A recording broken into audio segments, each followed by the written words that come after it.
கிறிஸ்துவுக்குள் அன்பானவர்களே, ஆண்டவர் இயேசுவின் நாமத்திலே அன்பின் வாழ்த்துக்கள். இந்த நாளிலும் கூட நாம் தியானிக்கும்படியாய் எடுத்துக்கொள்ளப்பட்ட வேத பகுதி பரிசுத்த மத்தேயு 16 அதிகாரம் 18 நீ பேதுருவாயிருக்கிறாய். பேதுரு என்பதற்கு கிரேக்க மொழியில் கல், அடர்த்தியான பாறை, உறுதியான மலை சிகரம் என்று பொருள். நம்முடைய ஆண்டவராக இயேசு கிறிஸ்து தம்முடைய திருச்சபையை தம் சீடனாகிய பேதுருவை அஸ்திபாரமாக வைத்து கட்டுவேன் என்றும், பரலோக ராஜ்யத்தின் திறவுகோல்களை அவருக்கே கொடுப்பேன் என்றும் வாக்கு கொடுக்கின்றார். இவ்வளவு பெரிய ஸ்லாக்கியம் இந்த பேதுருவுக்கு எப்படி கிடைத்தது?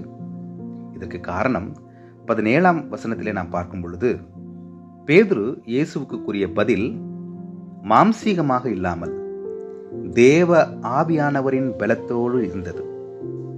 அதுவே இந்த கிருபைக்கு காரணமாகவும் இருந்தது. ஆம், எனக்கு பிரியமானவர்களே, அநேக வேளைகளிலே நாம் கொடுக்கின்ற நம் வாயிலிருந்து வருகின்ற பதில்கள் தேவ ஆவியானவரின் துணையோடு இல்லாமல் மனுஷீகமாக கொடுப்பதின் வாயிலாக அநேக நன்மைகளையும் தேவ கிருபைகளையும் நாம் இழந்து விடுகிறோம்.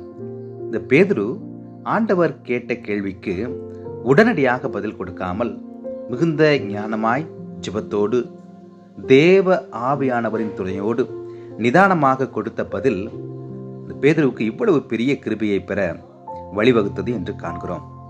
பேதுருவைப் போல நாமும் கூட எல்லாவற்றிலும் நிதானமாக தேவ ஆவியானவரின் துணையோடு அவருடைய பலத்தோடு நம் வாயின் வார்த்தைகளை பயன்படுத்தும் பொழுது பேதுருவுக்கு கொடுத்த அதே வாக்குத்தத்தத்தை, அதே கிருபையை, அதே நன்மைகளை, அதே உயர்வை நாமும் கூட பெற்றுக்கொள்ளலாம். இந்த நாளிலும் கூட அது போன்ற கிருபைகளை நாம் சுதந்திரித்துக் கொள்ள தேவன் தாமே நமக்கு உதவி செய்வாராக.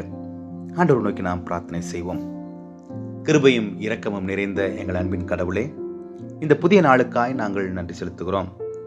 ஆண்டவரே, நாங்களும் கூட பேதுருவைப் போல எங்கள் வாயின் வார்த்தைகளிலே மிகுந்த கவனமாயிருந்து வாயிலிருந்து வருகிற ஒவ்வொரு வார்த்தையும் கூட தேவ ஆவியானவரின் துணையோடு மாம்சீகமாக இல்லாமல் தேவ கிருபையோடு தேவ ஆவியானவரின் துணையோடு பயன்படுத்தி நன்மைகளை பெற நீர் உதவி செய்யும்படி மீட்பரும் இரட்சகருமாகிய இறைமகன் இயேசு கிறிஸ்துவின் வழி ஜெபிக்கிறோம் எங்கள் ஜீவனுள்ள பிதாவே.